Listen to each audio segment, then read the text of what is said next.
Les observatoires astronomiques mésoaméricains représentent un chapitre fascinant de l'histoire de l'humanité. Ils témoignent d'un savoir exceptionnel sur les cieux, qui a permis aux Mayas, aux Aztèques et à d'autres civilisations de développer des calendriers complexes et d'orienter leur vie quotidienne. Ces sociétés ont toujours eu un lien profond avec les astres. Les mouvements des planètes et des étoiles étaient interprétés comme des signes divins. Ce lien spirituel a conduit à la construction d'observatoires, où se mêlaient sciences, religion et art. Les Mayas sont particulièrement célèbres pour leurs techniques d'observation.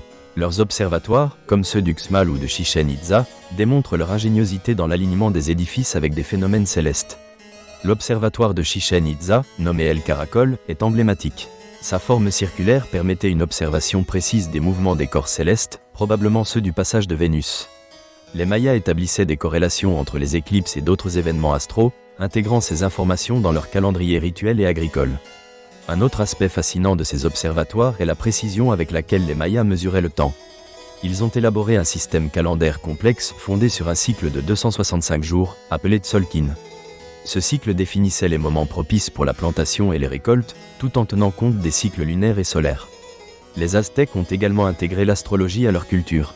Leur grand temple, le Templo Mayor, était orienté afin de s'aligner sur les phénomènes astronomiques, influençant ainsi leur agriculture et leurs croyances religieuses. L'équinoxe de printemps, marqué par l'observation du lever du soleil, illustre à quel point l'astronomie était intégrée au quotidien. Les Nahuas développèrent également des techniques pour prévoir les événements célestes, prédisant les éclipses avec précision.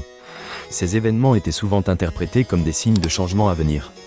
La construction des observatoires soulève des questions fascinantes. Les architectes et astronomes utilisaient des matériaux locaux pour bâtir des structures durables et fonctionnelles.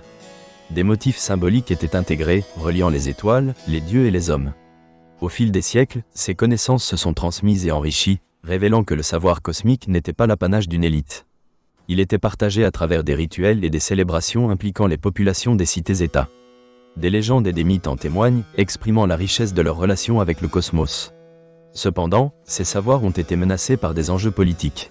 L'arrivée des Européens au XVIe siècle a marqué le début d'un déclin des connaissances. Les colonisateurs, souvent méfiants envers les cultures autochtones, ont tenté d'imposer leur système de croyances, entraînant une perte significative de savoir. Malgré tout, certaines traditions mésoaméricaines ont survécu par syncrétisme avec les croyances chrétiennes. L'héritage astronomique des civilisations mésoaméricaines n'est pas complètement effacé. Des chercheurs étudient ces sites avec des méthodes modernes telles que l'archéologie numérique et les drones. Ces études éclairent notre compréhension des pratiques anciennes d'observation du ciel.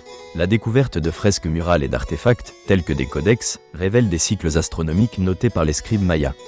Ces représentations célestes et les dieux associés témoignent d'un lien indéfectible entre la spiritualité et l'astronomie. En conclusion, les observatoires astronomiques mésoaméricains sont un puissant témoignage de l'intellect humain face à l'univers.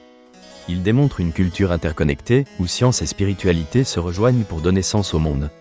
Leur héritage nous enseigne l'importance de l'astronomie et de la mémoire. L'étude de ces pratiques nous reconnecte à une sagesse ancienne, tout en intégrant ces enseignements dans notre compréhension moderne du cosmos.